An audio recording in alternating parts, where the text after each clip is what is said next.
Orthodox Hindus ఎవరన్నా ఉన్నారంటే తమిళనాడులోనే ఉన్నారు. గొప్ప దేవాలయాన్ని శిల్పకళ నైపుణ్యం అంతా కూడా తమిళనాడులోనే ఉంది. ఉదయం లేచి మీరు చెన్నై చూస్తే చిన్న చిన్న గుడుల దగ్గర వందలాది మంది నిలబడి నమస్కారాలు పెడతారు, ఈ నామాలు తీసుకుంటారు, అడ్డనామాలు, నిలువు నామాలు రకరకాలు. కానీ ఎందుకు డిఎంకే అన్నా డిఎంకే వచ్చింది? రాజకీయ కారణాలు అనేక ఉండొచ్చు. ఎందుకంటే అక్కడ ఒక జాతీయ పార్టీ ఉన్న కాంగ్రెస్ పార్టీ ఒక్కసారి ఫినిష్ అయిన తర్వాత ఈ రోజు మిగతా పార్టీలకు తోక పార్టీగానే ఉంది. ఈరోజు డిఎంకే తోక పార్టీగానే వాళ్ళు రాజకీయాల్లో ఉన్నారు. వచ్చిన గత 60 సంవత్సరాల నుంచి డిఎంకేనా అన్నా డిఎంకేనా ఒకటి. రెండోది బ్రాహ్మిన్స్ ఆమోదించరని చాలా స్పష్టంగా పెద్దలు చెప్తున్నారు. అది మర్చిపోతున్నారేమో. జయలలిత గారు బ్రాహ్మణు, ఆమె బ్రాహ్మణు, ఎన్నిసార్లు ముఖ్యమంత్రి అయిందో మనం చూస్తున్నాము. ఎందుకు ఓడిపోతారు గెలుస్తారు అనేది అనేక రాజకీయ కారణాలు ఉండొచ్చు. కానీ కమిడియన్స్ ఈ రోజు నేను అదే అడగదలుచుకున్నాను. ఈ రోజు స్టాలిన్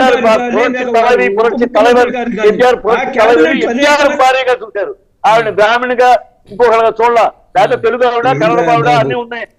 శోభన్ బాబు చెప్పుకొని కూడా చెప్పుకొని కానీ ఆవిడ ఎంజిఆర్ అనే పేరు మీద వచ్చింది. ఎంజిఆర్ తెలియకుండా మాట్లాడితే ఎట్లా? ఎంజిఆర్ భారీగా చూశారు. ఏమైందండి ఆయనకి? ఎంజిఆర్ భారీగా చూశారంట జయలలిత గారిని, బ్రాహ్మణ్ గా చూడలేదు అంటున్నారు.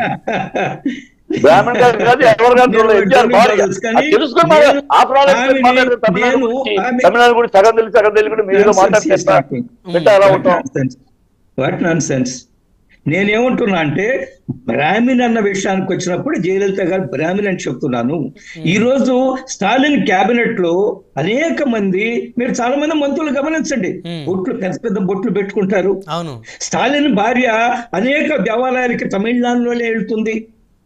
కరుణానిధి గారి శ్రీమతి పుట్టపర్తి సాయిబాబాకి పెద్ద భక్తురాలండి ఆమె. అది అందరికీ తెలుసు. పుట్టపర్తి సాయిబాబా ఎప్పుడు చెన్నై వచ్చినా గానీ ఆయన వెళ్ళి పుట్టపర్తి సాయిబాబా గారి కాళ్ళ మీద పడుతుండేది. కాబట్టి ఆ కుటుంబంలోనే సనాతన ధర్మాన్ని ఆచరిస్తూ బయటకు వచ్చే రాజకీయాల కోసము, ఓట్ల కోసము, మైనారిటీల కోసము, వాళ్ళని సంతుష్టీకరణ చేయడం కోసము సనాతన ధర్మం మీద దాడి చేస్తూ ఉంటే ఎవరు గమ్ముకుంటారు చెప్పండి? ఎవరు ఇచ్చేస్తారు? అందుకనే పవన్ కళ్యాణ్ గారు అనేక సందర్భాల్లో మాట్లాడారు. ఆయన ఉప ముఖ్యమంత్రి. ఇంకోటి రెండోది, ఈ రాష్ట్రంలో ఈ క్యాబినెట్ ఇప్పుడుండే ఈ ఎన్డీఏ క్యాబినెట్ అద్భుతంగా పనిచేస్తుంది. అట్ ద సేమ్ టైం దేశము, జాతి ప్రయోజనాలు, సనాతన ధర్మం మీద జరుగుతున్న దాడి, దాన్ని ఎదిరించి మాట్లాడే హక్కు పవన్ కళ్యాణ్ గారికి లేదా? దాన్ని పవన్ కళ్యాణ్ గారికి లేదా? ఆయన దేశ పౌరుడే కదా.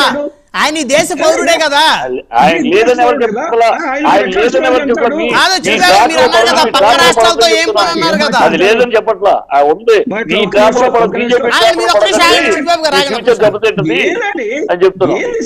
కనీసం సభ్యత లేకుండా నన్ను మాట్లాడినవాడి మీ టైం వచ్చినప్పుడు మీరు మాట్లాడండి.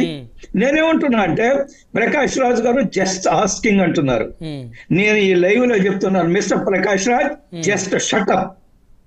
Mister Prakash Raj just shut up. You have no moral rights. Hindu ధర్మాన్ని గురించి కానీ సర్పంచ్ గారు చూడ అన్నారు ఈ దేశంలో చాలా మంది. అంటే తలలు తీసేస్తా ఉన్నప్పుడు ఏమయ్యాడు ప్రకాష్ రాజ్? హిందూ ధర్మాన్ని మీరు ఇందాక చెప్తున్నారు కదా, రాముడు తల జరిగినప్పుడు ఏమయ్యాడు? నాగేంద్ర ప్రసాద్ చెప్పినట్టుగా చేతులు ఎరగొట్టినట్టు ఏమయ్యారు? దేవాడాలు చంద్రబాబు నాయుడు గారి టైంలో 36 దేవాడాలను పెట్టి మేము మాట్లాడాము. మేము చంద్రబాబు ఏమైంది? 30 డబ్బులు పగలినప్పుడు పురంధేశ్వరి ఏమైంది? ఎక్కడుందో పురంధేశ్వరి? బీజేపీ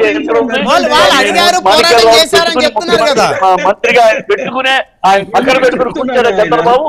అప్పుడు ఏమైంది? అప్పుడు ఎక్కడ ఉన్నారు, ఎక్కడ దాక్కున్నారు? మాట్లాడతారు మీకు అవకాశం వాళ్ళు మాట్లాడుతున్నారు. BJP national